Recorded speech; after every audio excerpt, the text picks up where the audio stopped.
আমার সম্পর্কে অনেক বক্তারা অনেক কিছু বলে গেছে, আপনারা আমাকে চেনেন। আমি শুধু এইটুকু বলবো, আমি কোন স্বার্থ হাসিলের জন্য, বিশেষ করে অর্থ উপার্জন অথবা প্রভাব বিস্তার করে জীবনযাপন করার জন্য আমি রাজনীতি করি না। আপনারা আমার অতীত ইতিহাস দেখেন, যদি প্রমাণিত হয় যে আমি কোনো অন্যায়ভাবে কারোর প্রতি জুলুম নির্যাতন করার জন্য রাজনীতি করেছি, আমাকে বলবেন।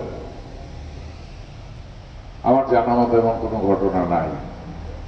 আমি বিশ্বাস করি সেই রাজনীতিতে, রাজনীতি মানে নেতা মানে ওই এলাকার গডফাদার না, নেতা মানে মাসুল ম্যান না, নেতা মানে যত অন্যায় করবে ওই অন্যায়ের কোনো দোষ নাই, এটা ঠিক না।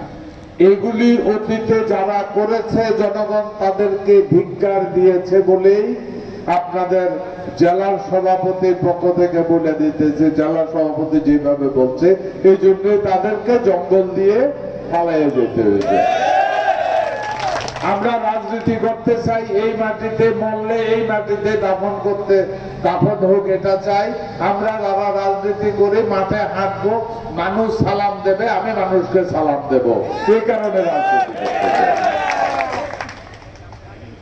আচ্ছা, এখানে যারা আজকে যুব দলের কমিটি হবে, আমি সবাইকে একটা অনুরোধ করার বলবো যে অতীতে যারা এই সরকারে ছিল, এই দেশ পরিচালনা করেছে, তারা অন্যায় করেছে বলে মানুষ তাদেরকে বিতাড়িত করেছে।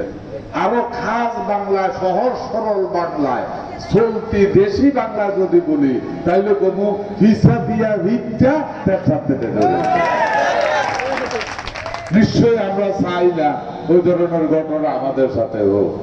আমরা চাই আমরা ফুলের মালা নিয়ে রাজনীতি করব, মৃত্যুর পরেও যেন মানুষ ফুল দিয়ে আমাদেরকে দাফন করে।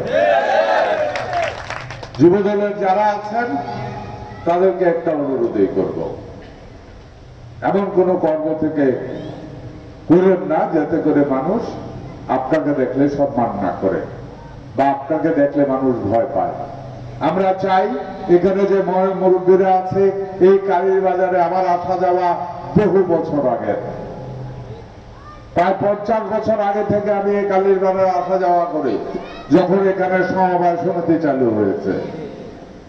এখানে অনেকের জন্ম হয় নাই, অনেকের বাপেরও হয়তো জন্ম হয় নাই, এখানে সামনে যারা আছে তারা জানেন। এই কালীর বাজার অত্যন্ত সম্মানিত ইউনিয়ন, এখানে প্রচুর সম্মানিত লোক জীবন যাপন করত, অনেক নামি দামি লোকজনের জন্ম হয়েছে। আমরা চাই অতীতে যেভাবে ময় মুরব্বীরা এই সমাজকে পরিচালনা করত, আগামী দিনেও ময় মুরব্বীরাই এই সমাজ পরিচালনা করবে।